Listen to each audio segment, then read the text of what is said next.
tardes a todas y a todos.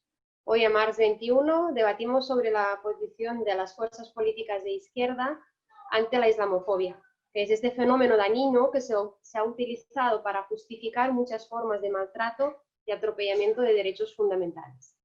Trataremos temáticas como la incapacidad de la izquierda a dar respuesta sobre este grave problema que lleva muchos años enquistado en la sociedad, dando lugar que la extrema derecha crezca con impunidad en muchos sitios. Y nuestra posición como Març 21 delante de la islamofobia. En ese debate contamos con las ponencias de Cádiz, de Març 21 Cataluña, y Amin, de Març 21 Murcia. Cada uno de ellos disponen más o menos de 15 minutos para realizar la exposición. Mientras hablan no nos podemos interrumpir, por eso el David antes ya ha cerrado todos los micros. Y una vez acabadas las exposiciones de los ponentes, pasamos al turno de intervenciones. Quien quiera intervenir ha de poner su nombre en el chat que tenemos aquí abajo, sobre todo poner el nombre porque si no me lío. El turno de palabra se concede por orden de solicitud y cada persona dispone de 3 minutos para su intervención. Bueno, si no hay nada más que añadir, cedo la palabra a los ponentes. Gracias, Georgiana. Pues voy a empezar yo la exposición. Soy Cádiz, de Març 21 aquí en Cataluña. Y básicamente mi parte de exposición sería un poco de introducción del tema y luego pues voy a poner sobre la mesa distintas ideas y argumentos que luego en la parte de debate pues los podemos hablar. Entonces, primero empezar, ¿no? Diciendo que una de las formas de discriminación que más ha aumentado durante los últimos años sería la islamofobia. Y podemos definir la islamofobia como la hostilidad o miedo injustificado hacia el Islam y las personas musulmanas. Así pues, este miedo irracional tiene como consecuencia la aparición de prejuicios, discriminación, agresiones y la exclusión social de la participación en la esfera pública. También creo que es importante subrayar que la islamofobia se podría definir como un tipo específico de racismo, ya que este odio y prejuicios van dirigidos a aquellas personas que son percibidas como musulmanas y que no realmente tienen que profesar una fe islámica, sino que son señaladas según los prejuicios y estereotipos que tiene la gente de cómo tendrían que ser las personas musulmanas. Otro aspecto de la islamofobia a destacar, que creo que es importante y que la hace distinta, serían las consecuencias y la forma que tiene de actuar sobre las mujeres musulmanas. Entonces, en este caso, podríamos hablar de que las mujeres musulmanas son doblemente víctimas de la islamofobia. Por una parte, por las creencias que procesan y, por otro lado, por su género. Entonces, haciendo un paralelismo, cuando hablamos de racismo, el racismo opera de forma distinta cuando se cruza con el género y en el caso concreto de la islamofobia, pues pasa lo mismo. Y cuando ocurre esto, nos encontramos ante casos de lo que a veces llamamos islamofobia de género. Entonces, de la misma forma, muchas mujeres tienen más probabilidad de sufrir ataques islamófobos, ya que el hecho de llevar el velo las hace más visibles y fáciles de reconocer ante el resto de la sociedad. Pero, al mismo tiempo, es como un arma de doble filo, porque también las invisibiliza, puesto que el hecho de llevar el velo hace que sea más fácil poder apartarlas o excluirlas de determinadas situaciones. Entonces, el tema del uso del velo es un tema que lleva muchos debates desde hace mucho tiempo y muchas discusiones aquí en Europa y en Occidente en los últimos años. Y sobre todo, muchos de estos debates se centran en si se debería prohibir su uso o no en espacios públicos, como por ejemplo serían las escuelas o los puestos de trabajo. Y generalmente en estos debates se repiten varios argumentos que normalmente son los mismos, y entre estos argumentos está el de que el velo es un símbolo de opresión contra las mujeres y que su prohibición sería una forma de lucha en pro de los derechos de las mujeres.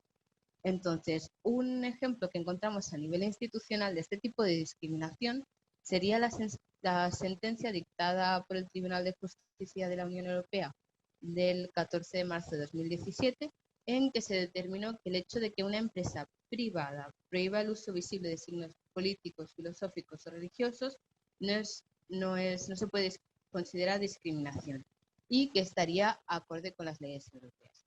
Entonces, esta sentencia vino a raíz de dos casos concretos, uno en Francia y otro en Bélgica, en que dos mujeres musulmanas fueron despedidas porque se negaron a quitarse el velo en sus puestos de trabajo.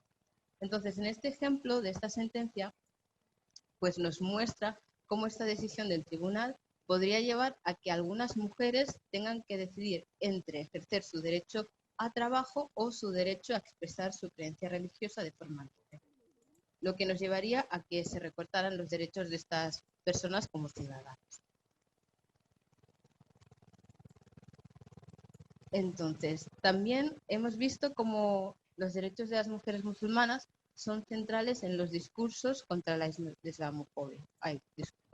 Los discursos contra el Islam, tanto de la derecha como de la izquierda.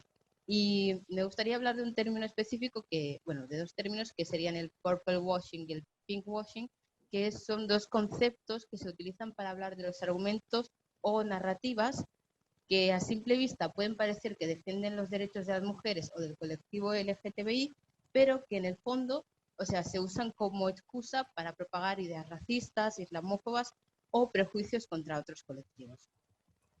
Y esto lo vemos claramente cuando grupos de la extrema derecha señalan el machismo o la homofobia que hay en ciertos colectivos racializados o culturalmente distintos.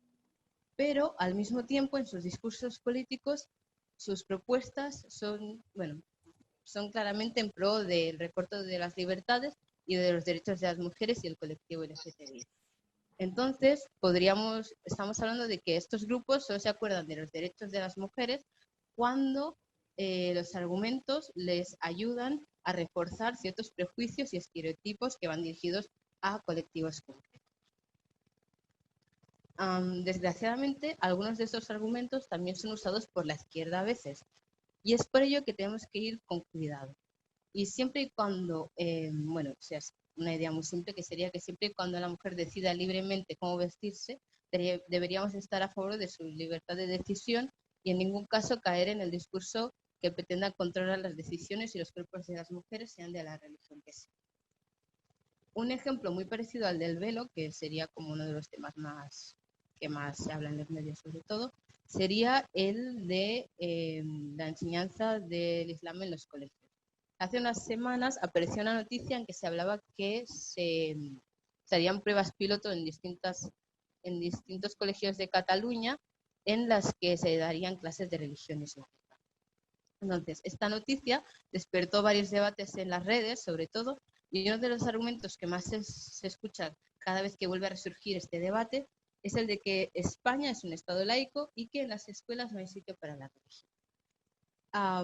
Así rápido y resumido, el problema con este argumento es que en primer lugar España no es un estado laico, sino que es aconfesional, y en segundo lugar es que desde hace años en muchas escuelas se imparten clases de religión cristiana y igual que en el ejemplo anterior cuando estábamos hablando de los derechos de las mujeres, hemos visto como en los últimos años muchos grupos solo se acuerdan de la laicidad cuando hablamos de la entrada o la aplicación de los mismos derechos que tiene la religión cristiana a la religión musulmana.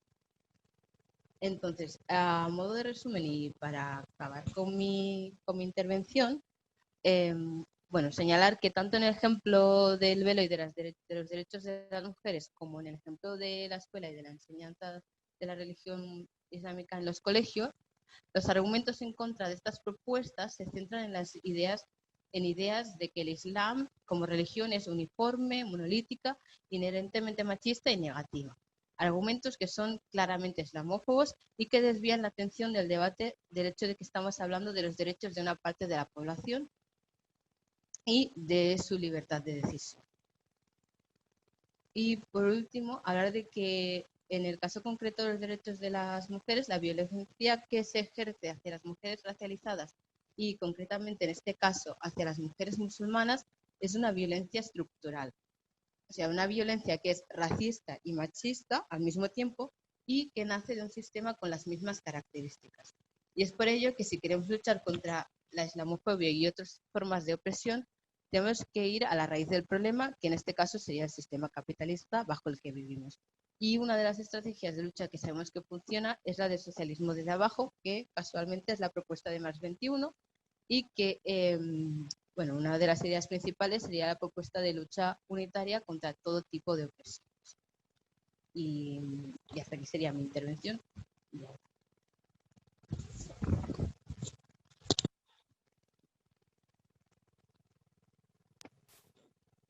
Bien, Cadi. Me ha gustado mucho, felicidades. Gracias. Es el turno de la mía. Hola, ¿se me oye? Sí, sí. Vale, perfecto. Yo voy a intentar decir algo, es muy complicado de tomar palabra después de lo que ha dicho Cadi, pero lo más importante sería, imagino, en los debates. Creo que uno de los objetivos del debate de hoy, nosotros estamos hablando un poquito del tema, pero el más importante, como he dicho antes, serían los debates. Nosotros no podemos, sabemos por qué la extrema derecha es islamofobia, pero lo que nos interesa más hoy es hablar por qué algunos sectores de las izquierdas están reproduciendo los mismos argumentos y posiciones de la derecha hacia el Islam. Eso es el debate de hoy, el objetivo, dónde están las confusiones, por qué algunos argumentos que aparecen como progresistas, apoyando ideas progresistas, en realidad esconden ¿cómo decirlo?, mucho islamofobia. Voy a intentar de hablar un poco del tema y de mi propia experiencia también como persona. Luego en los debates podremos también entrar más en los argumentos. Entonces, muchas veces, como hemos visto aquí en Europa, los ataques hacia el Islam son centralizadas hacia las mujeres, como ha dicho antes Cadi, por el velo, como señalarlo como un símbolo de sumisión, como ha dicho Cadi antes. Entonces, eso se entiende por parte de algunos sectores, porque sabemos claramente que cuando la extrema derecha dice eso, realmente no busca la emancipación de las mujeres, ninguna de las mujeres. De hecho, en España son contra todas las medidas en favor, por ejemplo, que son aquí para acabar con el machismo, por ejemplo. Están en contra de todas las feministas, en todas sus variantes. Entonces, hoy no pueden venir y vender un argumento que si atacan al Islam es porque quieren a las mujeres musulmanas que sean libres. Entonces, claramente el argumento no tiene ningún sentido.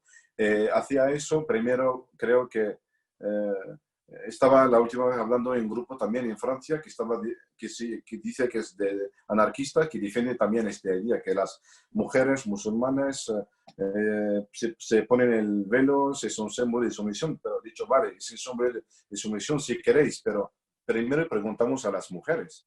Son las personas que son principalmente concernadas por este tema. Nosotros aquí no podemos decir nada. Si ellas deciden ponerlo, que tiene la simbólica que quiere, ¿vale? Pero primero, si ellas lo deciden, nosotros no somos nada para decirles si deben o no ponerlo. Pero es siempre lo mismo. Hay algunas personas que se consideran superiores y que tienen derecho a opinar sobre lo demás. Es una forma de racismo, claramente. Quería también hablar de un aspecto que mi experiencia personal, por haber crecido en Argelia, en unos años muy difíciles de violencia de todas partes, pero también de violencia islamista. Yo, por ejemplo, considero que reproducía muchos de estos argumentos también de islamófobos en Europa, porque venía de un país donde muchos musulmanes, bueno, el Islam como religión era dominante y había opresiones hacia otras minoridades que no eran musulmanas, que no eran heterosexuales, aunque no se ejercía directamente por parte de personas, sino de gobiernos que también oprimían a los musulmanes. Pero sentía también una forma de opresión de parte del Islam en el país donde vengo, donde está mayoritario. Entonces, creo que la coherencia también es señalar las opiniones donde están. sean donde sean. Si hay opresiones aquí, tenemos que decirlo. Si hay en otros países, pero no podemos culpar a un musulmán que vive en, no sé, en Praga de algunas cosas cometidas por alguien que se dice musulmán en Bagdad. Eso no es la coherencia. Es como culpar, por ejemplo, a los europeos cristianos de hoy, lo que han hecho los cristianos que fueron a América Latina. Entonces, eso no es la coherencia. También en el Islam, cuando hablamos de Islam, realmente no hay un solo Islam, hay islames en plural. Muchas visiones diferentes, muchas veces contradictorias entre ellos, hay luchas también entre las diferentes visiones. Entonces, poner todo en el mismo molde y decir el Islam es así, así, no es cierto. Entonces, no es justo, no es exacto, no es científico y no es cierto. Las personas que reproducen este discurso realmente no buscan la verdad, sino estigmatizar a un colectivo por ser musulmán, ¿vale? Entonces, eso también es algo que tenemos que tener en cuenta.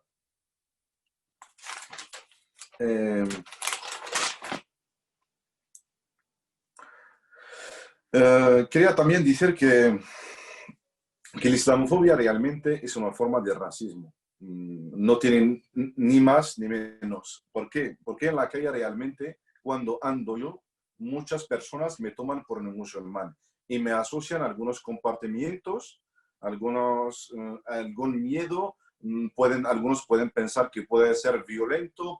¿Por qué? Porque realmente nadie me pregunta a mí y no podemos tampoco preguntar a todo el mundo si eres musulmán o no. Lo que se busca realmente por parte de la extrema derecha es estigmatizar todas estas personas racializadas que pertenecen a África del Norte o al Medio Oriente. Porque en la realidad, una persona cristiana de Irak tiene la misma pinta, los mismos característicos físicas que un musulmán de Irak. Entonces, no sé cómo podemos distinguir entre las dos personas, pero estas personas que tienen este discurso, otra vez, no buscan la realidad, sino estigmatizar a un colectivo de personas por ser lo que no sean a veces. Lo que decía, en la calle realmente no se puede reconocer a una persona musulmana o no. Si no te le dice a él de manera explícita, no puedes reconocerlo. Entonces, la extrema derecha realmente no es ni defender a las mujeres, ni atacar si quería al Islam, porque el cristianismo reproduce también los mismos discursos racistas, los mismos discursos hacia las minoridades sexuales, hacia las mujeres, es machista, es todo. Entonces, realmente, en estos casos, la extrema derecha defiende el cristianismo como valor europeo universal. Entonces, realmente estos argumentos no son progresistas. El objetivo es atacar otra vez a los musulmanes en Europa. Y lo mismo visto también sin complejo, como sectores de derecha y de ultraderecha, como colaboran con los reyes de Arabia Saudí, con los iraníes, como Vox, por ejemplo, lo hemos visto. Ellos no tienen complejo a colaborar con estas entidades musulmanes, incluso a veces extremistas. Entonces, lo que les interesa es movilizar su electorado aquí en Europa frente a los musulmanes porque no hay otros argumentos. Y lo podemos ver también, por ejemplo, es la misma estrategia con Viktor Orbán en Hungría, donde no hay una comunidad musulmana muy importante.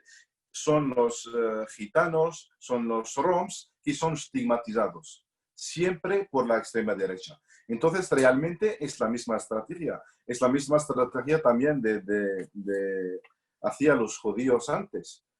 Es la continuidad de eso. Realmente lo que se busca es movilizar cuando no tenemos argumentos políticos, movilizar por el miedo, movilizar por el odio al otro, cuando no tenemos proyecto político.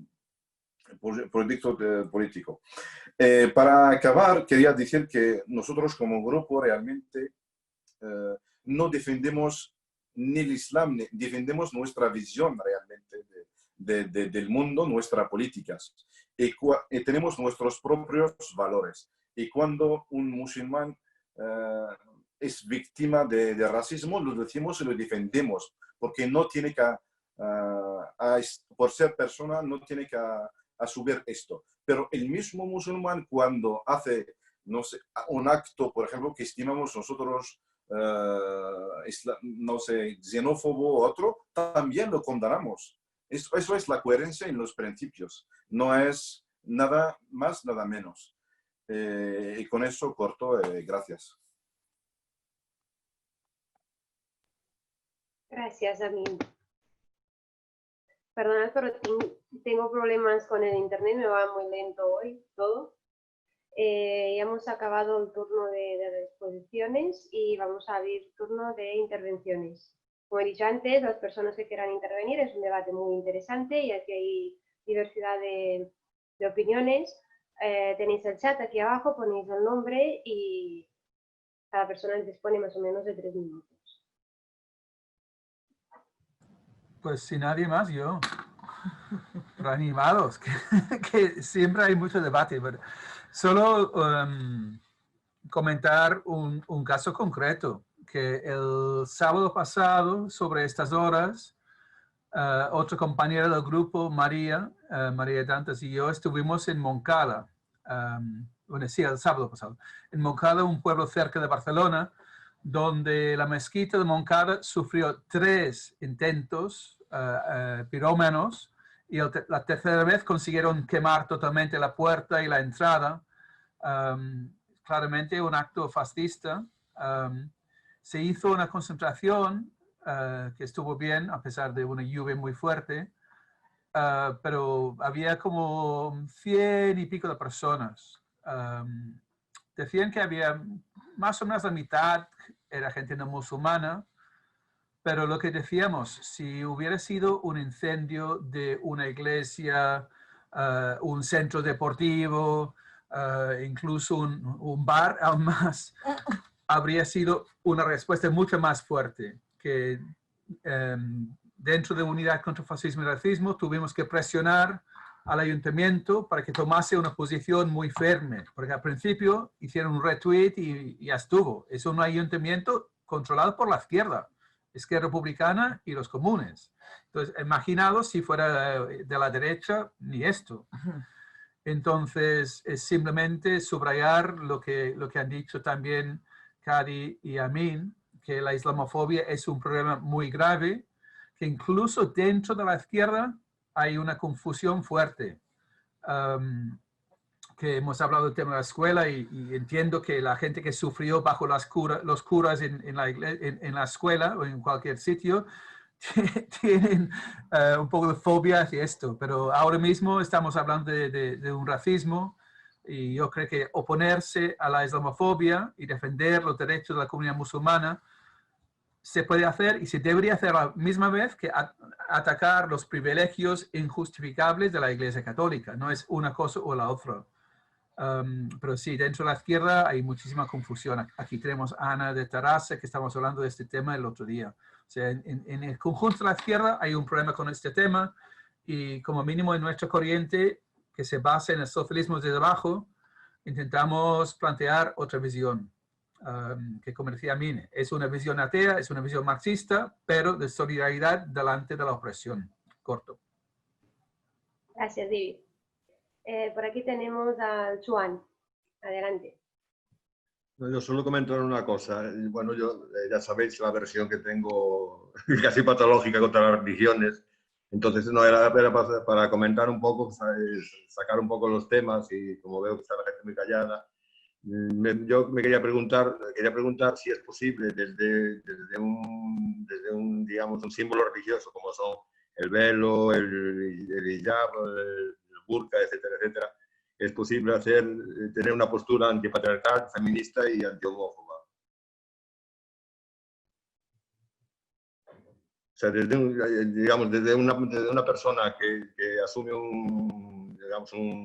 una vestimenta religiosa, porque son vestimentas religiosas, y adopta digamos que adopta su religión como forma de reivindicación comunitarista, etcétera, etcétera, si es posible, metido en una simbología tan religiosa, ser antihomófobo, antipatriarcal, feminista, etcétera, etcétera. Vale, gracias. Supongo que al final de la charla o después se recogerán todas las preguntas y se hará una valoración de todo. Tenemos al Rubén. Sí, yo aquí y quiero intentar contestar a la pregunta del compañero Joan. Y yo apuntaría a nuestra compañera en el Reino Unido, Naima, que aparece siempre en las portadas de los pósters de la FWP, incluso en nuestro folleto de Hace falta un partido en el siglo XXI, que efectivamente ella lleva su velo y su vestimenta religiosa y no le impide echar abajo y cerrar y boicotear los mítines de UKIP, del partido de extrema derecha del Reino Unido. Ahí corto. Vale. Juan Antonio.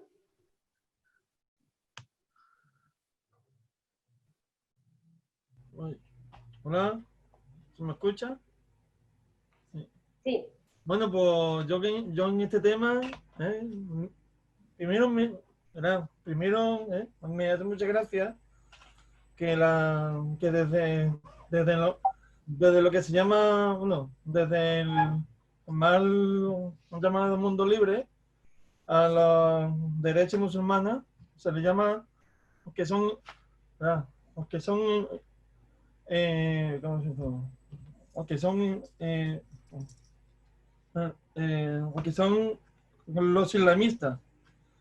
Y sin embargo, a la gente de los Opus Dei y toda esa gente no se les llama que son los cristianistas, porque en el fondo tienen el mismo mensaje.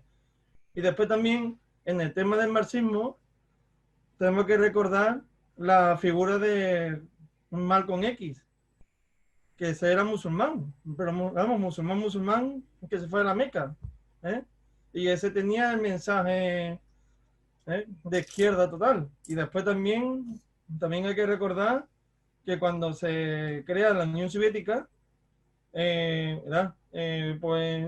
en la zona del este, pues la mayoría de los revolucionarios eran de origen musulmán y lucharon por la revolución soviética. O sea que yo las cosas estas de que si eres musulmán y por fuerza tienes que ser conservador, que no tiene ningún sentido. Y bueno, y yo vivo en Sevilla, lo he dicho un montón de veces, y Sevilla es la tierra de María Santísima. Aquí se lucha contra, la derecha está utilizando la lucha contra los musulmanes para que la Iglesia Católica no pierda la hegemonía.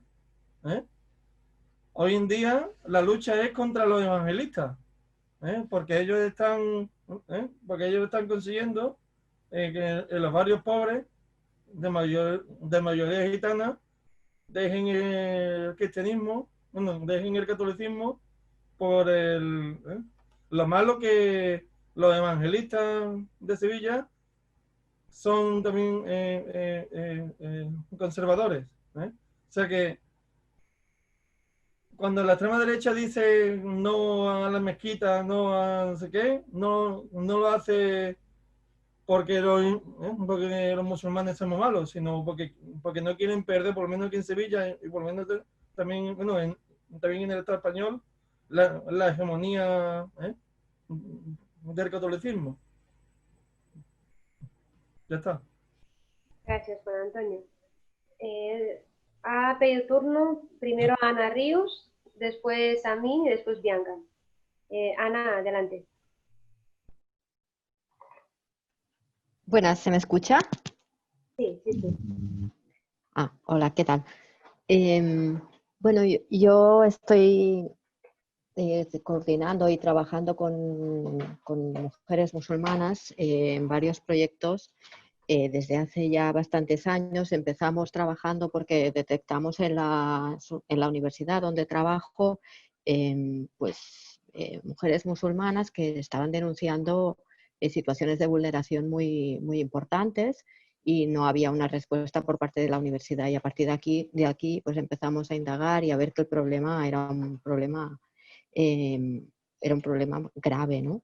Entonces, yo creo que la izquierda en este conflicto tiene un gran problema, ¿no? Porque realmente las personas musulmanas o racializadas en la actualidad acaban siendo uno de los colectivos más vulnerables, ¿no?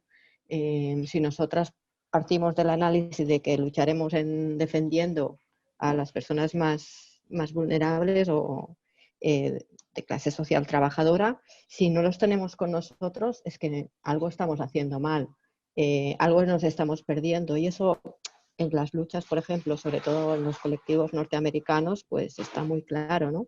Si las personas racializadas, las personas leídas como musulmanas no están en la actualidad, están llevando la vanguardia de las luchas obreras.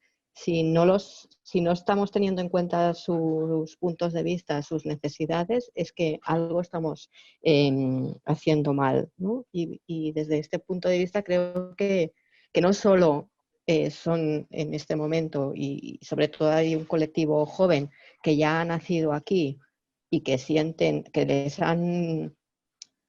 han formado en un sistema educativo que más o menos y unas familias que más o menos las protegían, y que ahora entran en el mercado laboral y se dan cuenta de que no tienen cabida porque no les están dando trabajo, porque les están dando trabajos muy por debajo de las capacidades que ellas tienen, etcétera. Si no contamos con esta fuerza de las luchas, pues es difícil que seamos mayoritarios, ¿no?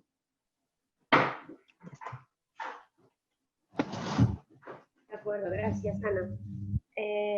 ¿Amin? Yo quiero añadir algo sobre lo que ha dicho Joan, sobre la pregunta si una mujer que tiene el velo puede ser feminista o progresista. Yo conozco también en mi entorno muchas mujeres, incluso marxistas, que llevan el velo. Pero la pregunta no es la pregunta ¿es imprescindible ser ateo para ser marxista? Eso es la pregunta. ¿O puedes también ser creyente y marxista? Eso es la pregunta. Entonces, si la respuesta es no, entonces tenemos que esperar hasta que todo el mundo sea ateo para empezar con el marxismo. Si no, tenemos que trabajar con la gente como está. Entonces hay muchas personas que creen en Dios, pero son marxistas. Son compañeros nuestros que luchan con nosotros diariamente contra las opresiones. Porque el objetivo no es vivir en una sociedad atea, sino un Estado ateo, donde se respetan a igual distancia todas las religiones, donde no hay ninguna forma de opresión. Gracias, Amin. Lo comparto, también lo has dicho muy bien. ¿Bianca? Hola, ¿se me escucha bien o no? Se te ve un poquito flojito. Ah, sí, bueno, es que no. Vale, espera, ¿quiere hablar Joan? Es que creo que me he puesto mal los cascos, o sea, estos no son los buenos. Si quieres, voy a cambiarlos. ¿Me has escuchado? Georgiana, dale paso al siguiente, que Bianca tiene problemas con el casco, los va a cambiar. Sí, Juan y después Bianca.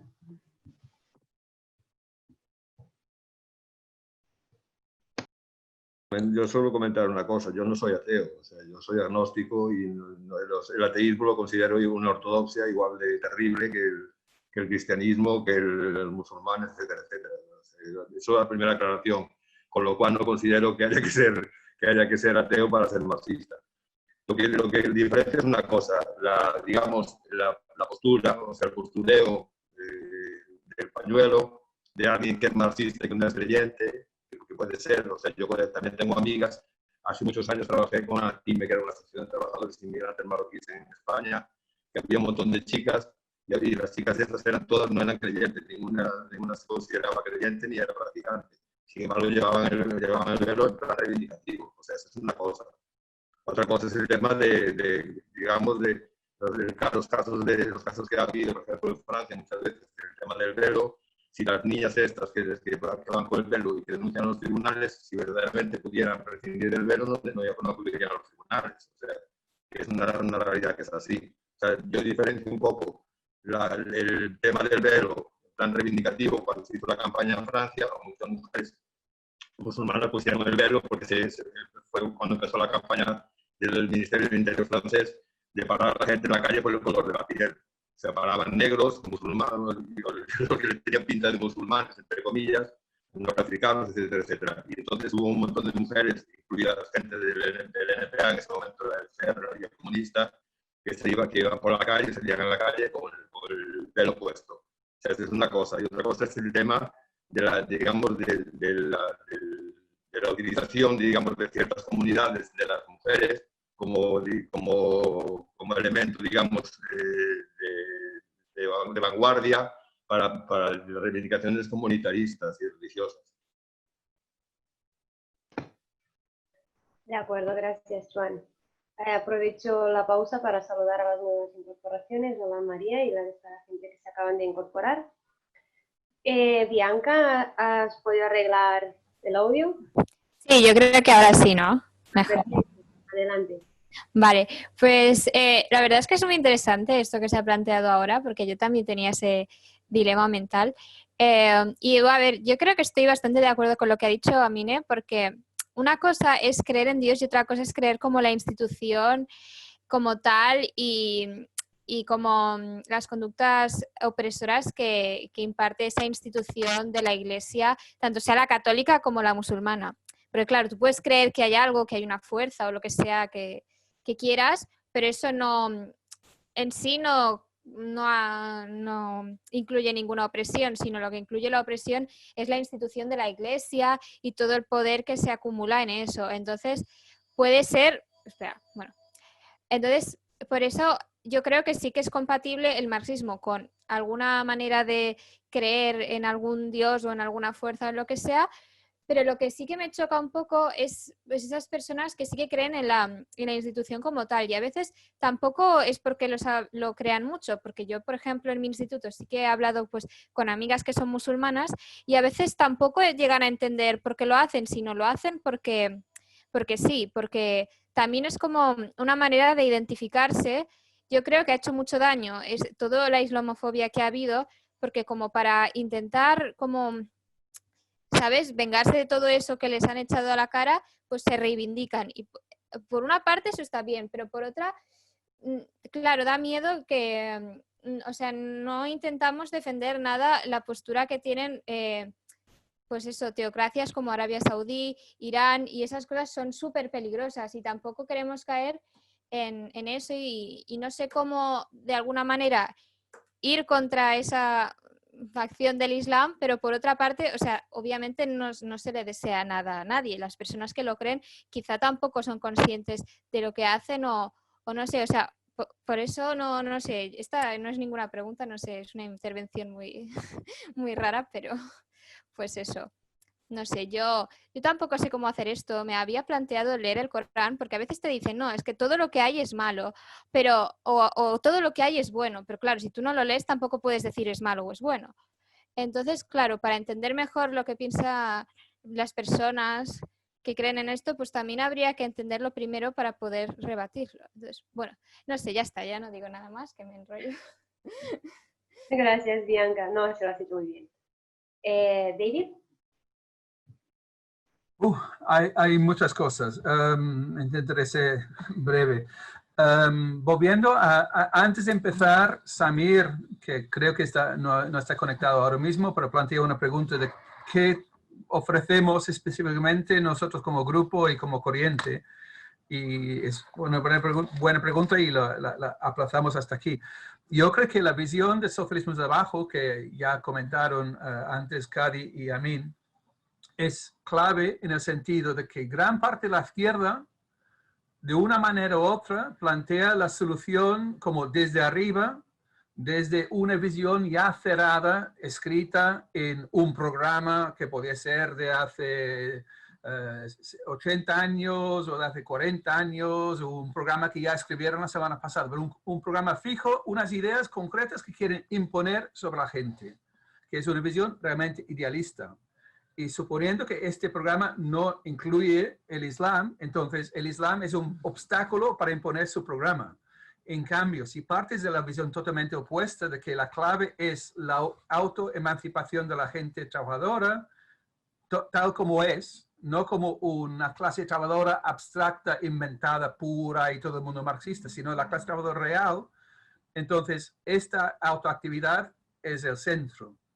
Y esto no es algo que inventamos nosotros, es que Marx y Engels defendían la clase obrera de Gran Bretaña.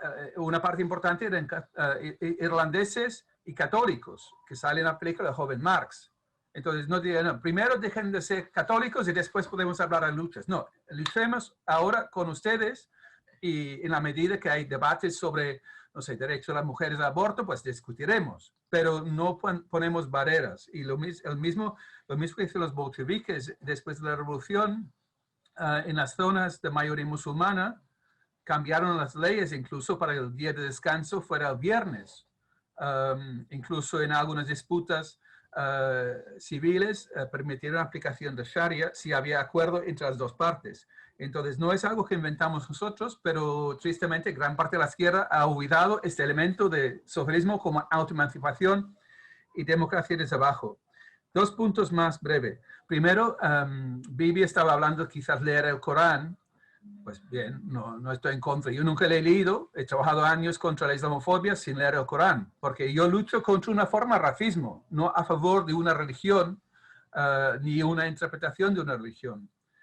Yo creo que sería más útil para este debate leer análisis realmente marxistas sobre el racismo y la islamofobia, y luego el Corán como quieras, porque la islamofobia no sale del Corán. Sale del capitalismo y del racismo.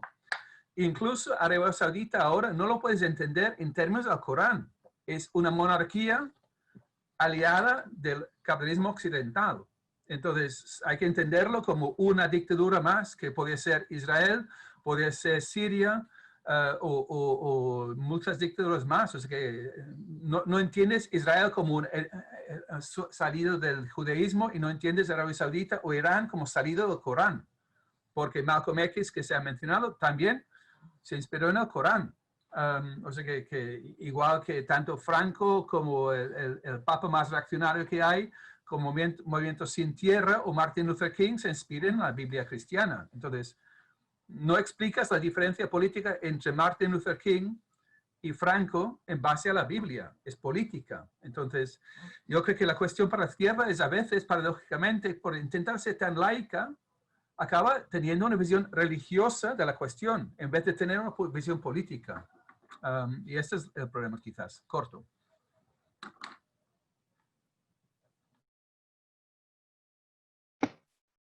Gracias, David. Veo que Lamin comenta que tiene que marchar, así que le voy a pasar el turno de palabra. Lamin, cuando quieras. Sí, disculpa si yo tengo que marcharme, entonces lo que estábamos comentando, creo que lo más importante en esto es entender por qué los argumentos de la extrema derecha se enfocan en el Islam en Europa. No es porque quieren algo progresista, sino porque quieren estigmatizar aún más a la comunidad musulmana para movilizar a su electorado. Eso tenemos que tenerlo claro. Nuestra visión no es... volvemos otra vez a la dialéctica, como ha dicho también David antes, el juez Marx, cuando defendaba la clase obrera en Inglaterra, la mayoría de ella era también homófoba hasta los años 80, pero no ha dicho, vale, tenías que hacer todos así defender los derechos de los homosexuales para poder apoyarlos. Entonces, había una realidad de tener que trabajar con esto sin dejar al lado también estos temas, porque cuando surge el debate hay que evocarles, hay que tener también una posición firme contra todas estas discriminaciones. Corto y muchas gracias. Muy bien, Amin, muchas gracias. No tengo a nadie más para turno de palabra, o si alguien más se anima.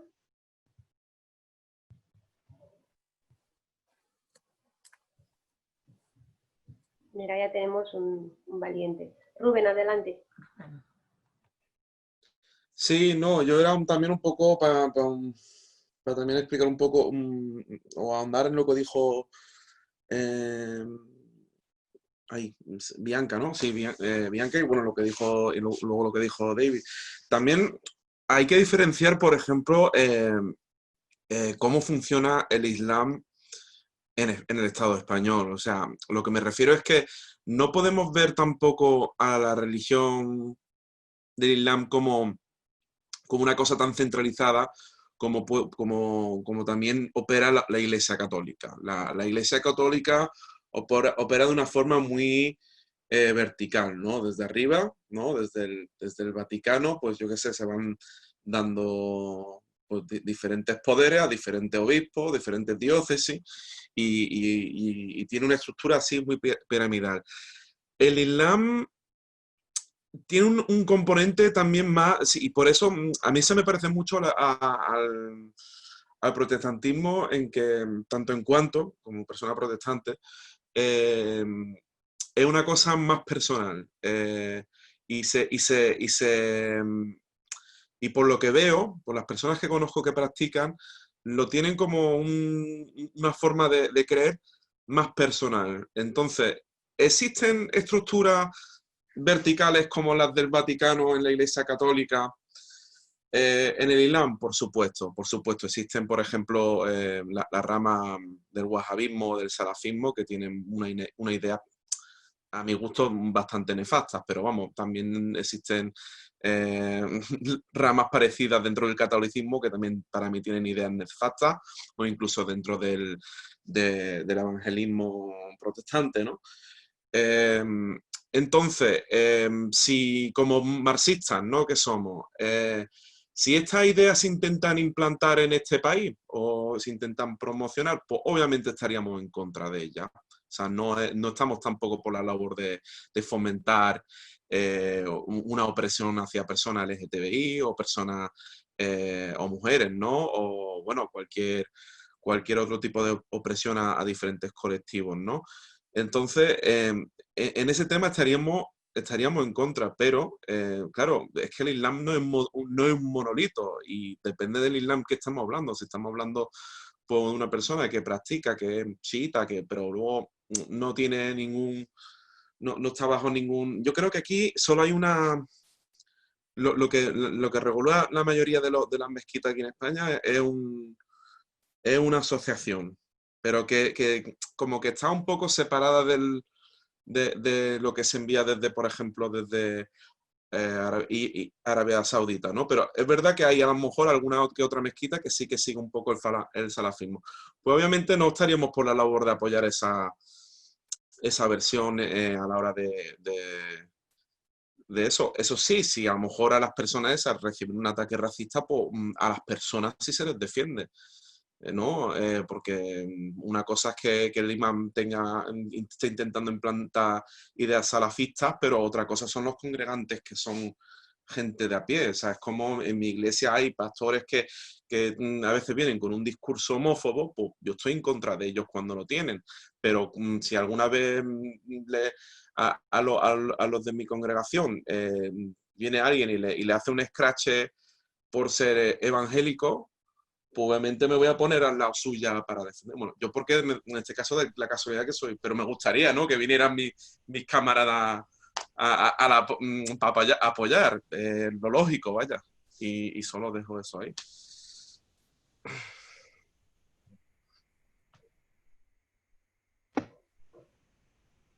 Gracias, Amin. Tengo turno de palabra. ¿El Joan? Yo. Ah, Joan. ¿Yo? No, solo una cosa. Yo creo que al final el capitalismo consigue asimilar absolutamente todo. O sea, de hecho, el burkini es una cosa diseñada en Australia por una diseñadora de moda deportiva, y el año pasado, el 2019, ¿cómo se llama? El Decathlon sacó una moda de hijab para practicar deporte. O sea que verdaderamente eso de que el capitalismo, ¿no? Digamos que es parte de instigador de la islamofobia, etcétera, etcétera, sí, estoy de acuerdo que sí, pero también hay una parte, digamos, en la cual al final intenta asimilar absolutamente todo y le da exactamente igual que sean musulmanes, católicos, evangelistas, etcétera, etcétera. Vale, gracias, de acuerdo. Tengo turno en Juan, pero pediría a la lista de la gente que todavía no han intervenido que por favor intervengan también. Juan, tienes 3 minutitos. Bueno, yo voy a ser rápido. Yo digo que tanto que se dice aquí que hay mezquitas que no quieren darle derecho a las mujeres, bueno, pues yo voy a hablar de Sevilla y de Andalucía, donde durante años las iglesias, que la derecha las tiene como generadores de libertad y eso, bueno, pues aquí durante muchos años pues hemos luchado para que las mujeres en Semana Santa salgan de nazarena y de costalera. Eso se ha conseguido también por la lucha de la izquierda en Andalucía. Yo me he manifestado y todo en Sevilla para que las cristianas salgan, porque las tenían totalmente marginadas del culto. O sea, tanto que dicen que el Islam jode a jode a las mujeres, pues el cristianismo igual. Y además que esto no se trata de estar que vos y los capitalistas no van contra el Islam porque en el Corán se dicen muchas cosas malas, supuestamente. Porque si nos basamos en la historia, cuando estaban aquí los musulmanes, cuando la península ibérica era de mayoría musulmana, las mujeres tenían más derechos que las cristianas de Europa. O sea, esto va que yo creo que el capitalismo necesita mercados estables. Entonces, pues ellos piensan que Europa tiene que ser cristiana, el norte de África tiene que ser musulmana y la China tiene que ser de otra religión. Pero eso creo que se basa en que necesitan que los mercados y las sociedades sean monolíticas para vender mejor. Ya está. Ahora, como he dicho, si ven que en el mercado les va bien con gente musulmana, pues estarán pues estarán a favor de Islam. Pero que esto es por la pela. En Sevilla, vuelvo a decir que la extrema derecha no quiere a los musulmanes para que la sociedad católica conservadora, la misma que no querían las mujeres que fueran de nazarenas ni de costaleras, me lío un poco eso. Lo que digo que la extrema derecha no quiere a los musulmanes, porque no quiere perder monopolio de la iglesia conservadora, porque no perdamos de vista que el tema pues es para defender la religión conservadora, porque todas las religiones tienen una parte en que defienden el capitalismo, y como se ha dicho aquí, nosotros no defendemos la religión, nosotros defendemos a los trabajadores y las trabajadoras, y nos tiene que dar igual su religión. Entonces, al mismo tiempo que estamos... Perdón, se te acaba el tiempo. Sí, yo voy terminando ya. Lo mismo que estamos contra los queridos compañeros del Opus Dei, también estamos contra los islamistas, para que los dos busquen lo mismo. Ya está. Muchas gracias, Juan. Tengo turno a María, después a Kraft y después David. María, cuando quieras. Hola, ¿me oís? Perfectamente. Vale. No, he entrado tarde, pero como el tema me gusta mucho, me gustaría, bueno, con relación a lo que ha dicho, no sé si el compa Joan, no sé quién ha dicho, no sé si Joan o Rubén, bueno, que ha hablado de, bueno, que el sistema estará en contra de cualquier religión. No sé quién ha dicho esto. Bueno, yo creo también que sí, pero depende también de los procesos particulares en cada país, en cada región, de poderes que tienen estos capos de determinadas religiones, ¿no? Aquí, por ejemplo, tenemos a la Iglesia Católica, al cristianismo católico, que es muy arraigado y todos los procesos de exclusión y de poder están muy ligados a la Iglesia Católica. Sin embargo, si bajamos a América Latina, se desdibuja un poco los procesos de poderes de la Iglesia Católica, sobre todo en los grandes periodos de las dictaduras y de los procesos reaccionarios de América Latina de los años 60, 70, 80, hasta 85 en Brasil, donde también hemos tenido la teología de la liberación. Entonces, yo creo que contextualizar esto es importante, porque en Brasil ahora tenemos un problema muy serio de fundamentalismo religioso neopentecostal que está bastante ligado al poder político y al poder financiero, ya no digo ni económico, el poder financiero puro y duro. Entonces ahora en Brasil, lo que estamos viviendo desde hace, digo yo, 20 años, más o menos 25, 20 años, es este aumento de este poder político financiero ligado directamente a procesos de cambios sociológicos también, porque esto no se hace de un día, ni en una semana, ni en un mes, pero en Brasil los procesos fueron bastante rápidos. Y para acabar, me gustaría leer solo un trocito de un libro de Fanon, y es de Mireille Fanon, un trocito de la introducción que yo creo que está muy interesante, aunque aquí no hablemos hoy de colonialismos, pero esta reflexión está muy interesante. Para los grandes poderes lo importante es gestionar los flujos humanos y adaptarlos a las necesidades del mercado mundializado, lo que significa que hay que ordenar y controlar la migración para que ésta responda al mismo tiempo a los imperativos económicos y demográficos de los estados sometidos a las multinacionales. Así pues, en lo sucesivo, las políticas migratorias, es que está todo muy ligado, se llevarán a cabo desde la perspectiva de la movilidad.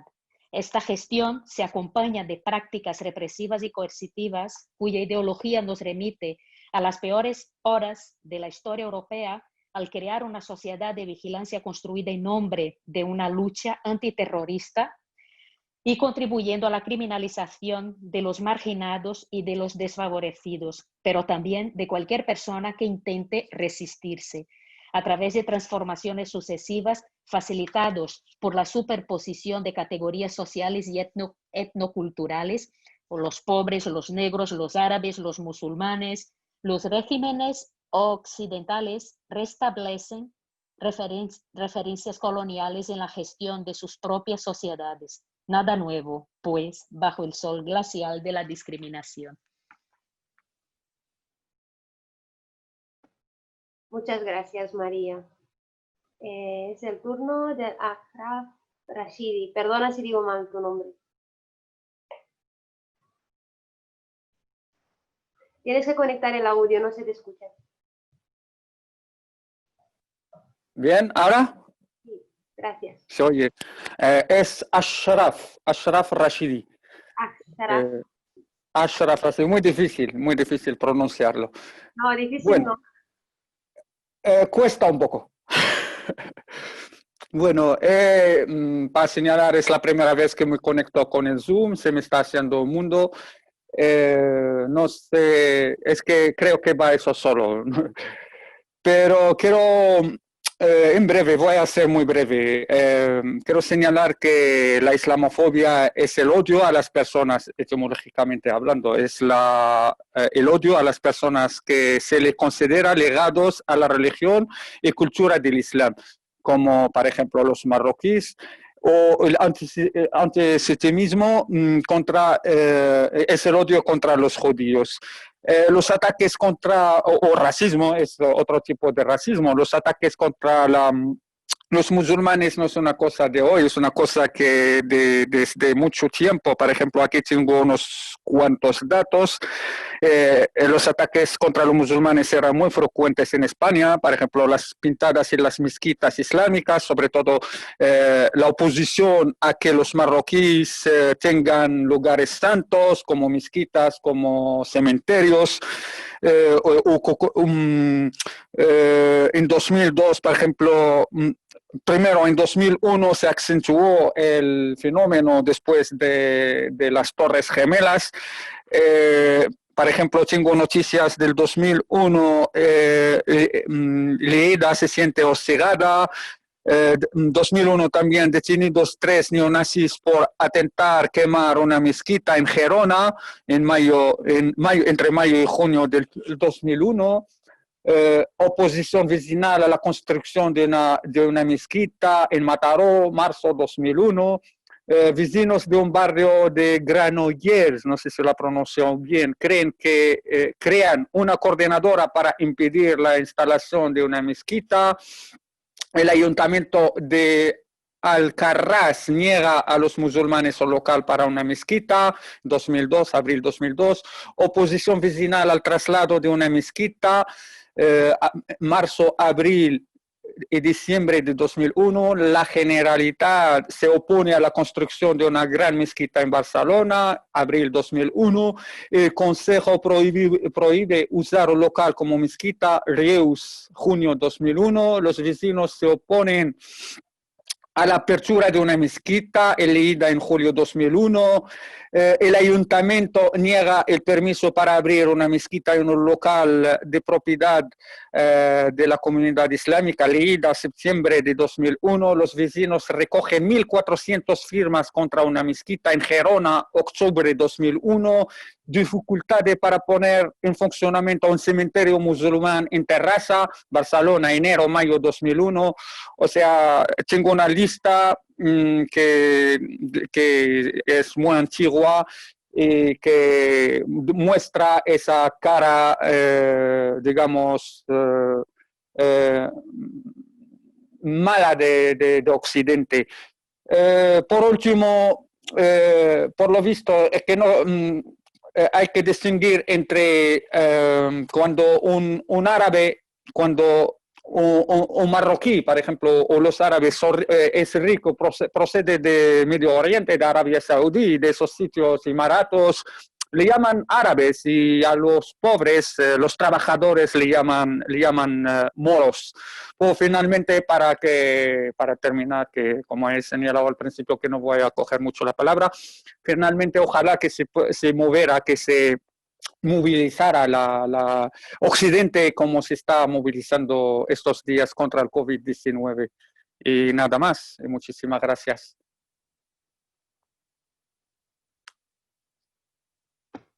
Muchas gracias, Ashraf Ashidi. A ver si lo digo bien. Sí. Voy a pasar el turno a Samir.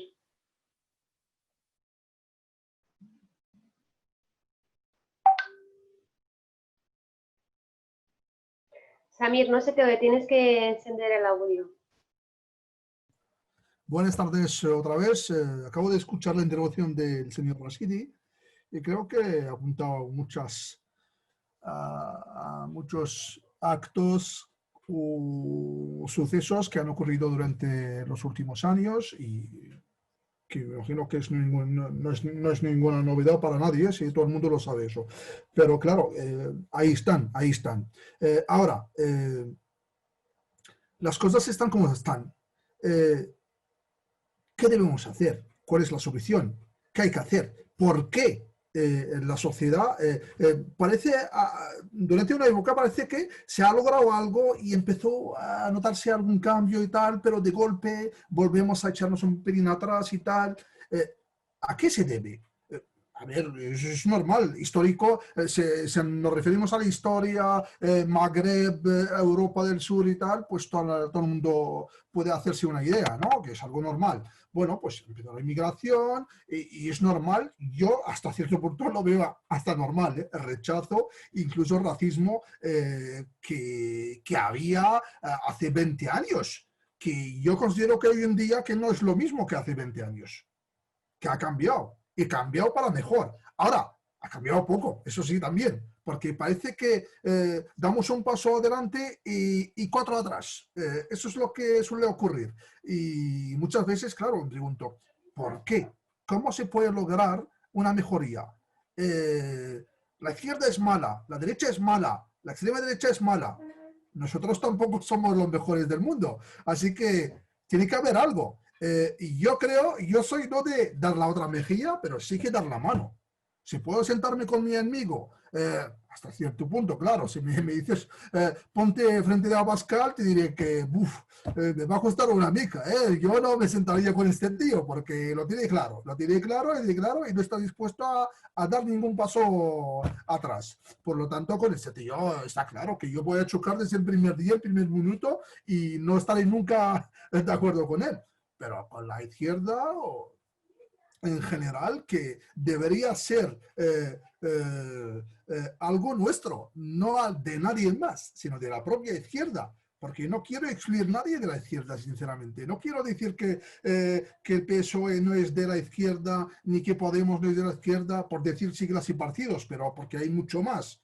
Hay mucho más. Y como dije al principio, que la izquierda lo es así y es comprensible porque en la izquierda se permite la diferencia, cosa que no se permite en otras ideologías, ¿vale? Pues por lo tanto yo no tengo ningún problema. Ahora sí. ¿Por qué parte de la izquierda usa hasta cierto punto el discurso de la derecha? Por desconocimiento, porque lleva odio dentro. ¿Por qué? La comunidad musulmana en general, porque cuando hablo de comunidad musulmana, porque somos la mayoría, estamos hablando de islamofobia y porque toca este tema. Si hablaremos de inmigración, no sacaría este tema, no hablaría de la comunidad musulmana, sino hablaría de la inmigración en general. Pero como estamos hablando de islamofobia, pues tengo que tocar este tema y decir, las líderes de la comunidad musulmana están cumpliendo con su deber, están dando el paso realmente para comunicarse con sus vecinos y con su entorno e intentar más o menos dar una imagen o corregir hasta cierto una imagen. ¿Lo están haciendo? Eso es lo que yo muchas veces soy muy crítico, pero también soy autocrítico. Y no lo acepto eso muchas veces. Claro, uno tiene que dar el paso. Yo desde el principio dije que a la comunidad musulmana, y sobre todo a los líderes, incluso mezquitas, que el caso, porque es que hay una cosa que cometemos muchas veces, es que es asimilar la iglesia a la mezquita, y no es lo mismo. No es lo mismo en el sentido que esto es cristianismo y esto es islamismo, no, para nada, sino la religión cristiana está arraigada en este país, es su lugar. Si piensas llegar y tener el mismo estatus que los cristianos, te equivocas. Y te equivocas si piensas tenerlo gratis. No te lo van a brindar, no te van a ofrecer. Lo tendrás que luchar. Pero ¿cómo lo tienes que luchar? Enfrentándote. No sé si vas a ganar la batalla, porque lo tienes perdido desde el principio. Por lo tanto, para mí, si no hay comunicación, es muy difícil que vamos a dar un paso hacia adelante. O sea, o la gente nuestra también dé el paso y intenta ya hablar, comunicarse, dialogar, y nunca parar, sino dialogar, seguir dialogando, hasta conseguir hasta cierto punto dice, oye, hostia, a lo mejor esta gente no es así, a lo mejor lo que suele decirse en las noticias no es del todo cierto. No sé, yo te digo, yo te hablo de un lado, os digo, en general, hablo de un lado como hablo del otro bando. Las cosas son los negros, personas de color, perdona si me equivoco porque no sé cómo, ya, en Estados Unidos son más de 2 siglos de racismo. Y sí, porque al principio uno, no sé quién, dijo que en Francia pues puede que haya presentadores de color negro, puede que haya periodistas, pues sí, pero en Francia también existe racismo. Incluso, mira, no hace ni una semana, 10 días, hubo el caso de la presidenta de los estudiantes de la Sorbona, que en un acto ahí en el Parlamento los diputados se han levantado y la han dejado sola por protestar contra su velo. O sea, por lo tanto, ahí existe racismo y existe de verdad. O sea, que no, Francia no es mejor que España, ni España es mejor que Francia. Eso es la realidad. Pero, ¿cómo vamos a remediar eso? Una de las participantes, no he estado, acabo de leer su comentario, dijo de que hay cosas peligrosas en el Islam, igual que el cristianismo. Yo lo entiendo perfectamente, que ella critica este punto de vista y dice, hostia, que a lo mejor, pues claro, porque desconoce. Porque a lo mejor, si hubiera tenido una charla con un imán, con un representante de mezquita, o que haya en fiestas locales o lo que sea, o conferencias, o algún acercamiento, a lo mejor no opinaría igual. A lo mejor no sentiría este peligro. Pero claro, pero si cada uno lucha desde su bando, yo no creo que vamos a ningún lado. Samir, perdona que te interrumpe, pero se te acaba el tiempo. Vale, perdona. Acabo, ya está. Muchas gracias. Tengo el turno de David. Sí, solo antes de hablar, Cari tenía que marchar temprano también. No sé si ella quería hacer su resumen ahora y después entro después. No sé cómo vas de tiempo. Vale. Como quieras, ¿eh? Sí, o sea, puedo hacer ahora el resumen súper corto, o sea, es solo destacar una idea, ¿no? Principal. Y sí, yo me tengo que ir. Y luego pues puedes... Vale, adelante, cuando quieras.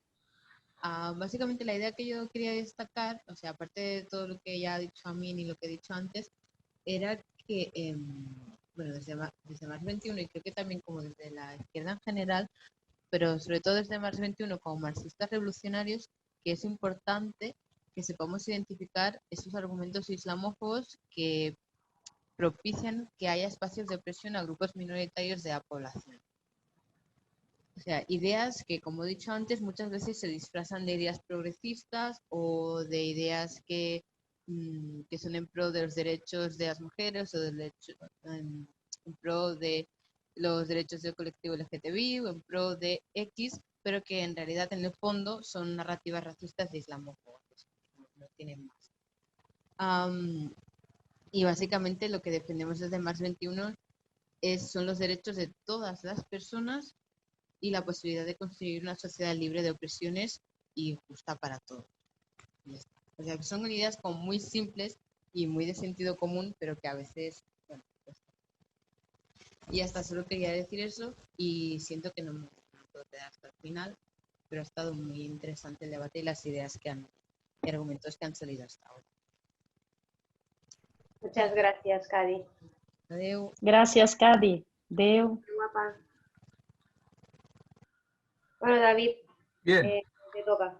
Pues sí, mi lista de puntos se alarga.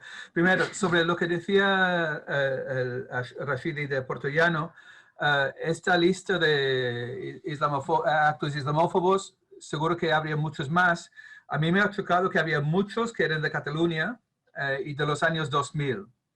Lo que espero es que no sea porque hay tanta islamofobia aquí más que en Madrid o otros sitios, sino quizás que aquí ha habido más ruido sobre estos temas y como mínimo desde el 2010, cuando empezamos Unidad contra Fascismo y Racismo, hay respuestas cada vez más unitarias frente a estas agresiones islamófobas. Segundo punto, volviendo a una pregunta que hacía Samir antes de todo sobre las izquierdas y qué es diferente. comenté que en la URSS después de la revolución, o en Rusia después de la revolución, se dieron muchos pasos contra la islamofobia. Con Stalin se dieron muchos más pasos hacia la islamofobia. Por ejemplo, la primera vez que he leído de campañas contra hijab era en la URSS de Stalin a finales de los años 20. Y seguramente en el nombre de liberar a las mujeres. Y pocos años más tarde abolieron el derecho al aborto y impusieron muchas más leyes machistas. El mismo gobierno de Stalin que había liberado a las mujeres contra los hijab. Segundo, lo que decía Bibi sobre los motivos de que jóvenes musulmanes llevan el hijab, pues puede haber 1000 motivos, creo que como decía Amin. Entre activistas negros, frente al racismo, mucha gente activista se ponía el pelo afro, que antes no llevaban. Era un símbolo de rebeldía. Y bien, es su derecho a poner el pelo como quieran y el hijab como quieran. Toda la ropa es cultural. Yo no llevo una camisa porque me la inventé yo, sino porque es lo que se lleva la gente. Entonces, que una mujer musulmana quiere ponerse el velo por el motivo que sea cultural, religiosa o por política, bien es su derecho. Lo que decía Xuan sobre el capitalismo, sí que intenta aprovechar de cualquier cosa. Yo vi el anuncio de McDonald's a favor de Black Lives Matter. Hipocresía por parte de McDonald's, lo mismo Nike. ¿Esto significa que toda la campaña Black Lives Matter es un montaje del capitalismo? Evidentemente que no. ¿Significa que no hay racismo de verdad, que es fruto del capitalismo? No. O sea que el capitalismo produce el racismo, produce la homofobia y también produce series de la tele que intentan captar la audiencia gay. O sea que las dos cosas son ciertas. Y si están haciendo esto con el Islam, pues buscan su mercado, pero sigue fomentando como un sistema la islamofobia. Porque si quieren bombardear países de mayoría musulmana, es más fácil bombardear Irak si llevas 10 años criminalizando a la gente musulmana. Y hay también debates sobre la historia de cuándo empieza la islamofobia, pero creo que la islamofobia actual realmente arranca en los años 90 y da lugar a los incidentes que mencionaba Ashraf. Que la islamofobia no son solo ideas, el racismo no son solo ideas, el problema es estructural. Igual que con el machismo, la LGTB-fobia, el problema es estructural. Entonces, la cuestión es la lucha conjunta para cambiar las estructuras, no solo cambiar unas ideas en las cabezas de la gente, que volviendo al problema de la izquierda, que piensa que todas ideas, cambias las ideas y después cambias la realidad. No, hay que luchar colectivamente para cambiar la realidad. Y el último punto, aquí con unidad contra fascismo y racismo, mucho en lo que decía Samir, que hay que buscar la unidad en la lucha con gente de partidos reformistas, de sindicatos grandes y pequeños, de las asociaciones y las asociaciones musulmanas también, que algunos líderes, como dices tú, son bastante conservadores. Hay que buscar la confluencia en la lucha práctica, que hace falta mucha paciencia, pero que esta unidad en la lucha no quita la importancia de tener los debates necesarios, que puede ser un debate con un imán o presidente de una asociación musulmana un poco homófobo, puede ser más típicamente con una izquierda islamófoba o incluso machista o estalinista, porque una parte de la izquierda importante apoya a la URSS, apoya a Stalin. Y esto es un problema. Y luego acaban apoyando a Assad en Siria cuando bombardea y mata a 500.000 de personas. Entonces, la existencia de una izquierda independiente como nosotros, que buscamos la lucha unitaria, pero también decimos las verdades.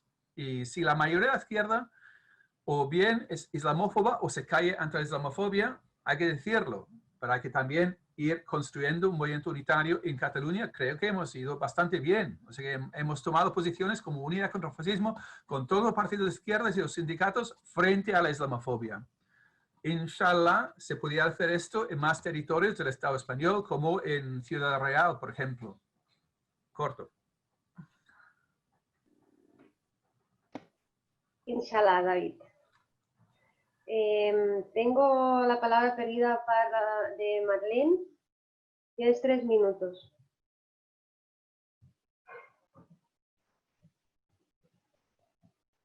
Ya. Buenas noches. Bueno, yo seré muy breve, ¿no? En principio decide que yo soy católica apostólica romana, marxista y anticapitalista. Yo la verdad que en el grupo cuando asisto a veces a manifestaciones y eso, siempre escucho, ¿no? Las cosas en contra de la iglesia. Vamos, yo he vitoreado muchas cosas en contra de la jerarquía de la iglesia, ¿no? Porque yo pienso de que eso no va en contra mía porque yo no pienso así. Es muy difícil sobrellevar a veces estas cosas porque a veces son muchos los ataques, a veces que se escuchan, ¿no? Y que se dan, ¿no? Pero lo entiendo porque ha sido mucha y es mucha opresión la que ha hecho la iglesia católica, ¿no? Vamos, yo incluso me salí de la iglesia a la que yo pertenecía porque veía cosas que para mí no eran cosas que Dios o que nos habían enseñado en la iglesia. Entonces es muy difícil. Pero a mí me gusta estar en este grupo porque tenemos muchas ideas de repente diferentes, ¿no? Pero vamos a un mismo punto. Estamos luchando contra el racismo, el fascismo, ¿no? Y eso es lo que nos debería de importar, fuera parte de religiones y de cosas, ¿no? Así que eso es mi punto de vista, ¿no? Y me encanta estar aquí. Gracias. Gracias, Marlene. No tenemos más turnos de palabra pedidos, pero ¿me está diciendo algo, David? Joan había pedido palabra. Ay, perdón, Joan. No, yo solo quería aclarar una cosa. Yo estoy de acuerdo con Samir en que es importante relacionarse y conocer, digamos, a la gente para poder militar activamente. Yo me pasé pues, los años relacionado aquí con un grupo de sufis que había en Madrid y fue una experiencia francamente interesante. Entonces yo creo que eso sí es una historia. Yo creo que también hay un problema que la izquierda tiene, digamos que cada sector de la izquierda tiene su mundillo particular y su lucha particular. Pues unos centrados en el machismo, otros grupos centrados en el tema ecológico, etcétera, etcétera. Los problemas, digamos, de las discriminaciones son graves a todos los niveles. O sea, el compañero marroquí comentaba el tema de las mezquitas, etcétera, etcétera, que es un tema terrible, pero yo quería recordar también que, por ejemplo, el último informe que han sacado la Asociación Internacional de Gays y Lesbianas es que, por ejemplo, en América Latina, en el plazo de 5 años, han matado 1.650 gays y transexuales. O sea que todos los colectivos, digamos, todos los colectivos, digamos, que no entran dentro de entre comillas, la normalidad en cada país, son objeto de este tipo de historias. Hay un detalle gracioso, yo no sé si sabéis que hasta 1978 el Código Militar Español aconsejaba a los reclutas no mezclarse con murcianos, gitanos y gente de mal vivir.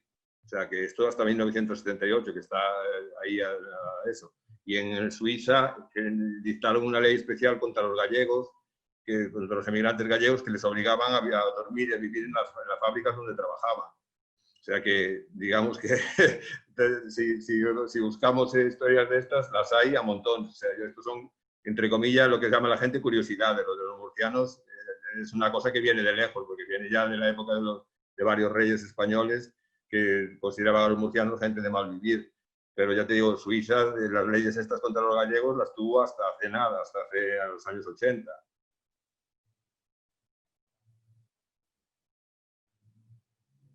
Gracias, Juan. ¿Pati? ¿Te ha tocado? No, yo solo quería poner de relevancia, ya que se ha hablado de unidad, el hecho de que sí que hay formas de actuar. Dentro de Unidad contra el Racismo y el Fascismo, por ejemplo, aquí en Cataluña por lo menos, lo que sí que se suele hacer cada año es el Fórum contra la Islamofobia, en el que hay talleres de negrofobia, contra la LGTBI-fobia. Intentamos tratar diversas opresiones. Son talleres que suelen durar todo el día, con diferentes ponencias, diferentes aportaciones de la gente. Y normalmente viene mucha gente musulmana, sí, pero también viene mucha gente que no lo es, mucha gente que no ha tenido ningún contacto con, o poco contacto con las luchas contra las opresiones, y siempre es una forma de abrir los ojos. Los ponentes, evidentemente, es la gente afectada. Nadie habla en nombre de nadie, sino la propia gente se representa a sí misma.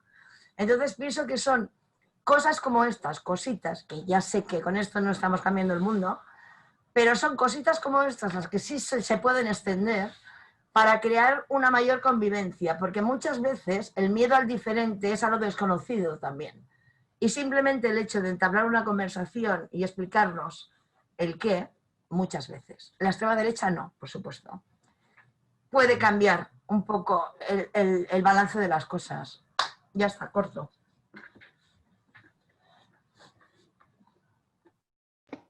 Gracias, Pati. Ahora sí, no tengo más turnos pedidos. Juan Antonio sí que ha enviado un mensaje, pero creo que es un mensaje para todo el mundo. Si no hay más turnos, como los ponentes ya no están, ya han hecho sus exposiciones finales, no sé si pasamos a la copa de vino, la cerveza o el agua. Pero, habíamos comentado de hablar un poco de las luchas. Georgiana, tú Sí. sobre todo, que en tu zona hay mogollón. Bueno, Se solo está convirtiendo en si podía hacer última aportación sobre la islamofobia y temas relacionados y pasamos a las luchas. Primero, un anuncio que hace unos años saqué un libro, colección de artículos que se llama Combatir la islamofobia. Entonces sigue existiendo y de hecho los artículos que yo escribí, la mayoría están en la web, entonces os voy a pasar. Que estemos en contacto, creo que todo el mundo aquí ya nos conocemos. Sobre unidad contra fascismo y racismo, como decía Patti, el ejemplo del Foro Social contra Islamofobia ha sido exitazo. Este año no hemos podido hacerlo, pero realmente esta experiencia y el trabajo en general de unidad contra fascismo y racismo, donde juntamos, pues así como conocemos a Samir, que montó en su municipio unidad contra racismo en San Andrés de la Barca. Entonces, es un ejemplo concreto de lucha conjunta y de hecho fuimos a un iftar que se hizo una vez allá, que fue un evento histórico, sí, que aún me acuerdo, y no es la única vez ahora que Dani, que estaba aquí antes de un grupo de unidad contra fascismo en Barcelona, no organizan ellos mismos, pero el Centro Islámico en su barrio siempre invita a unidad contra fascismo y racismo a los iftares que hacen en la plaza especialmente. Entonces, es un espacio de confluencia para superar la falta de conocimiento y crear relaciones que luego permiten debates fuertes si hacen falta. Igual que en cualquier otro espacio, que hay buena gente en partidos de izquierdas X, pero también hay gente racista y machista. Entonces, si no nos conocemos, es imposible este diálogo que hemos hablado, que es importante. Entonces, crear el conocimiento mutuo y así abres el camino a poder colaborar en las luchas y también discutir todo lo que haga falta cuando toca discutir. Pero una izquierda que no tiene ningún contacto con la gente musulmana no puede aportar nada, no puede discutir nada, simplemente es como un ente ajeno y desconocido. Entonces yo creo que el trabajo de crear las conexiones y la lucha conjunta es un elemento clave. Y es algo que hacemos en nuestro grupo y tristemente la gran parte de la izquierda no lo hace. Y es una de las cosas que tenemos como grupo nosotros. Y ahora, por suerte, en Unidad contra el Fascismo en Cataluña hay gente mucho más diversa de otros espacios que también defiende esto. Pero hay que decir aquí entre familia que una fuerza clave en impulsar todo esto hemos sido nuestro grupo. Acabo. La María me ha pedido si podía decir alguna cosa. María, cuando quieras. Sí, sí. A ver, ¿me oís? Sí. Vale. Bueno, quería añadir una cosa que yo creo que es importantísima y está muy enlazado con lo que acaba de decir David, con la falta de conocimiento y con el paternalismo, y también está muy ligado con el racismo, ¿no? de pensar de esta idea que mucha gente tiene de ver lo musulmán como algo, o sea, denostar todo lo que sea musulmán, todo lo que representa lo musulmán. Entonces, yo creo que una de nuestras, hablo ya de unidad contra el fascismo y el racismo, ¿no? Que podríamos ir haciendo, en vez de siempre estar en la defensiva, hacer un trabajo que ya lo hemos hecho muchas veces, ¿no? En vez de estar en la defensiva contra los ataques, hacer este trabajo, pero también hacer un trabajo de enseñar la cotidianidad, no sé si se dice así, cotidianidad de muchas personas musulmanas, como por ejemplo, ¿no? Que es nuestro día a día. Tenemos ahí a un alcalde musulmán, que es el compa, también que es de Unidad contra el Fascismo y el Racismo, Omar Noumri, que otro día le dije a David que hizo un ciclo de cine en la ciudad donde es alcalde, y la película que escogió fue la película de Fred Mercury. O sea, esta película el sí, María, sí, para acabar con temas de LGTBI fobia que a lo mejor tenemos ahí en el pueblo, un alcalde musulmán, el primer alcalde musulmán que ha casado una pareja homoafectiva. O sea, ahora el 18 de septiembre, la compañera Maysun Douas de Más Madrid, que es una concejala musulmana que tenemos en Madrid, casó una pareja también homoafectiva de mujeres, pero ella es la segunda.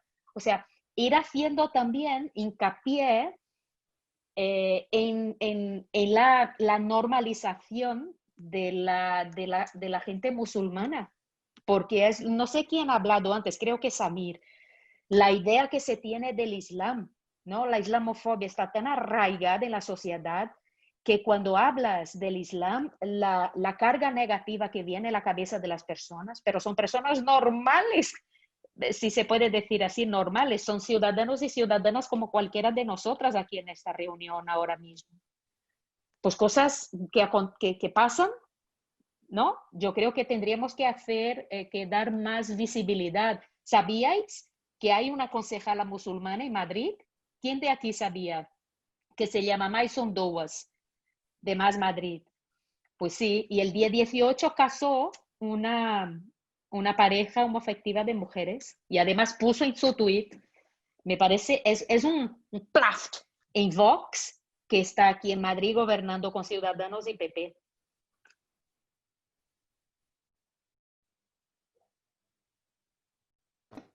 Gracias, María. Muy importante lo que acabas de decir. La Bianca también quiere decir alguna cosa. Le voy a ceder la palabra. Vale, gracias. Sí, es que antes me ha quedado pendiente contestar a Samir, pero lo quería hacer por aquí, porque, o sea, yo lo que he dicho antes por los comentarios, o sea, obviamente yo puedo que esté muy errónea diciendo que pienso que hay cosas del Islam que pueden estar mal. Quizá, porque claro, yo no lo sé del todo. Sí que he intentado investigar por mi cuenta, pero no lo puedo saber hasta que no hable con personas que lo dominen. Y yo creo que eso es muy necesario porque, igual que yo soy súper crítica con cualquier religión, yo creo que se puede ser crítico con la religión musulmana sin atacar a las personas que la practican. O sea, a mí me parece súper legítimo que ellas lo hagan. Sin embargo, pues yo al estar en contra de cualquier religión, no religión como pensamiento de pues yo creo en algo, sino todo lo que conlleva pues ese conjunto de escrituras, de leyes, de lo que es pecado o no es pecado, ¿vale? O sea, yo creo que las discusiones son súper sanas y yo creo que a veces cuando se intenta discutir de esas cosas con personas que son musulmanas, pues se pueden sentir atacadas y para nada es lo que yo pretendo, simplemente pretendo pues aprender de eso porque también me interesa, a mí me parece súper interesante y me encantaría aprender un poco más de eso porque no se nos explica nada en ningún sitio y yo creo que es una parte muy importante, en plan, cuando un montón de personas en España son musulmanas, yo creo que es importante que sepamos un poco y que podamos debatir entre todos, o sea, igual que yo critico una cosa, pues puedo criticar esta, pero no estoy criticando a la persona, sino yo creo que sería sano que entre todos pudiéramos debatir, porque a veces cuando he intentado pues preguntarle a una persona musulmana, pues,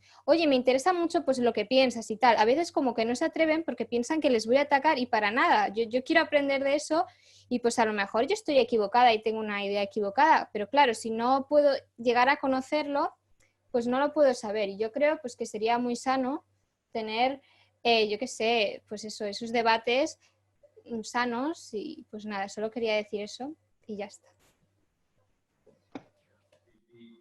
Gracias, Bianca. Todos aprendemos cada día y aprendemos entre nosotros sobre todo. Paco también quiere comentar alguna cosa. Sí, ¿se me oye bien ahora? Sí. Sí. ¿Hola? Vale, sí, no, un poco enlazando con lo que comentaba hace un momento Bianca y todo el tema de que querer conocer y un poco y referirse a los textos, dijéramos, clásicos de la religión, el Corán y todas estas cosas. Bueno, yo tengo una buena colección de textos clásicos de religión y tal, ¿no? Una cosa que tengo, ¿no? Es que el tema que tienen es que están escritos, no ya dijéramos en la mentalidad de la época, sino con el lenguaje de la época. Es decir, todos estos libros, lo dijéramos los textos fundacionales de las religiones, son básicamente casi poesía, porque claro, es el lenguaje en el que se hablaba en aquella época, que era mezcla de, dijéramos, de enseñanza, pero al mismo tiempo de poesía. Entonces, cualquier interpretación, dijéramos, chunga, mala, represiva, que se haga a partir de esos textos son posteriores, interpretaciones, digamos, de filósofos posteriores que leyendo esto e interpretando el lenguaje poético, dice, pues aquí lo que quiere decir con este verso en concreto, con esta comparación, con esta metáfora, pues es esto, esto y esto, y a partir de ahí sale, dijéramos, todas las interpretaciones más represivas de las religiones, que dijéramos que ese mismo texto interpretado por otro filósofo, pues no es completamente distinto, y aquí lo que quiere decir el profeta cuando dice esto, pues es esto otro, claro. Básicamente es lo que se está...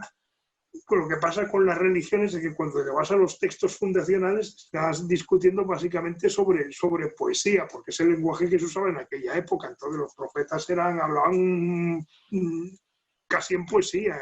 Entonces, no porque fuera, dijéramos, una cosa de que se tenía que hacer, sino porque en la época de ellos pues era eso, se mezclaba la poesía con la enseñanza. Entonces, claro, lo estás analizando desde una perspectiva de 2000 años o 2500 o en algunas religiones más antiguas orientales, digamos, con la mentalidad de ahora, algo que en aquella época pues era muy distinto. Entonces no retraerse, digamos, a los textos antiguos para intentar buscar interpretaciones más represivas que son igual de 1000 años después de que aquel señor dijera aquello, pues no es la forma de interpretarlo. Más lo que decía David, ¿no? Nosotros como izquierda, ¿qué es lo que debemos hacer? ¿Cuál es nuestra visión sobre estas personas, sobre las represiones? Y luego ya, si quieres por cultura leer esos textos, que está muy bien leerlos, es muy, muy interesante, pues bien, pero ahí no vas a encontrar, dijéramos, la raíz de esa interpretación represiva de la religión, porque es muy posterior. Era simplemente esto lo que quería decir. Gracias, Paco. Quiero comentar una cosa para Bianca. Hay un libro que yo creo que está traducido también al castellano, que es este.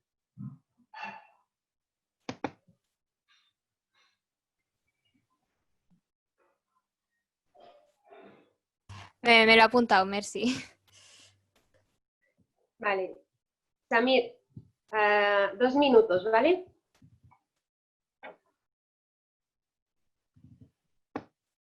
Tienes que encender el audio, no te sentimos, no te escuchamos. Nada, 2 cosas. Lo que dijo Blanca no es que era malo o al contrario, ella expresó lo que ella pensaba y de esto se trata, que la gente expresa lo que ella quiere, lo que le da la gana, sin limitaciones, que diga las cosas como son, como las entiende, como las percibe. Yo no puedo percibir las cosas como las percibe Blanca, pero yo puedo escucharla e intentar acercar mis ideas a las suyas o al menos explicarle lo que soy yo. Y Paco también habló sobre lo que son las religiones. Mira, es que es muy, pero es complicadísimo, ¿eh? Porque ni yo ni nadie puede llegar en este mundo a concebir todas las ideologías o los pensamientos de las personas, porque es muy difícil. Es una cosa de que más se trata más de perdón que de comprender, que es, a veces nos supera, ¿vale?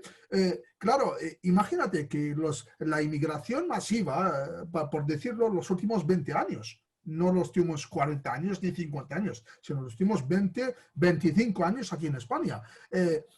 Todavía estamos en fase de adaptación, todavía. No hemos, todavía no nos hemos... si hablando de integración en el sentido de que entender cómo la mentalidad española, con todos sus complejos, aún no lo hemos hecho, aún no lo hemos logrado. Cuesta tiempo, cuesta, tanto a nosotros como a ustedes. Entonces, claro, a muchas veces, cierto, a los musulmanes se ofendan cuando hablen porque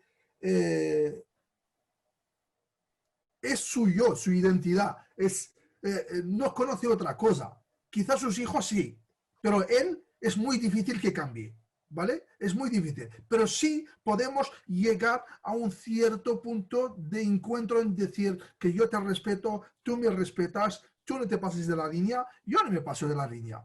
Yo tengo mis cosas en mi país, tú tienes las tuyas, también las respeto y tendrás derecho a ejercerla y hacerla y tal, pero sin invadir mi libertad, etcétera, etcétera, etcétera. Pero no se trata de decirte que mi religión es mejor que tu ideología, o no, por mucho que yo explique que yo creo en Dios, yo sé que a ti no te importa eso. Y lo respeto perfectamente. No lo critico, todo el contrario.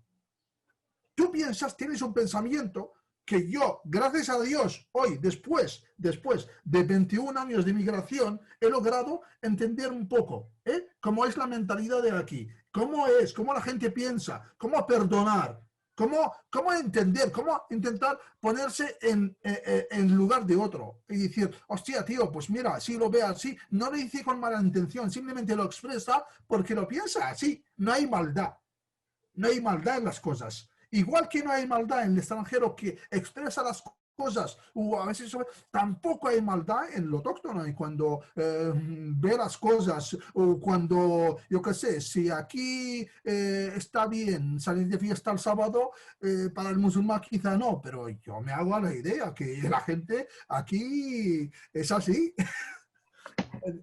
Lo acepto, pero simplemente quiero intentar que los de aquí también me entiendan un poco y decir, oye, yo de verdad que lo respeto, de verdad, de corazón, pero no lo hago. Pero porque soy diferente en cuestiones simples, privadas, que no deben concernar a nadie más. Si una chica elige ponerse un velo en su cabeza, es su problema. Yo jamás se me ocurriría decirle ni que lo quite ni que se lo ponga. Tengo dos hermanas, una lleva el velo, otra no. ¿Qué? ¿No se hablan? No, se llevan muy bien, se llevan de maravilla. Estas cosas en Argelia, en mi país, ocurren a menudo, pero amigas, en la misma familia, entre amigas, una lleva el velo, otra no. Y no hay ningún problema, ¿eh? Pero porque quizá este punto, y no digo todos, este punto lo hemos superado en Argelia, ¿vale? Este punto ya lo hemos superado. Gracias a una guerra sanguinaria, gracias a tal, hemos entendido que no, las cosas que no hay que mirarlos desde este ángulo, sino más bien hay que tener una vista mucho más espaciosa y más para que todo el mundo quepa, ¿no? Es eso, nada más. Muchas gracias. Gracias, Samir. Bueno, damos por cerrado ya este tema.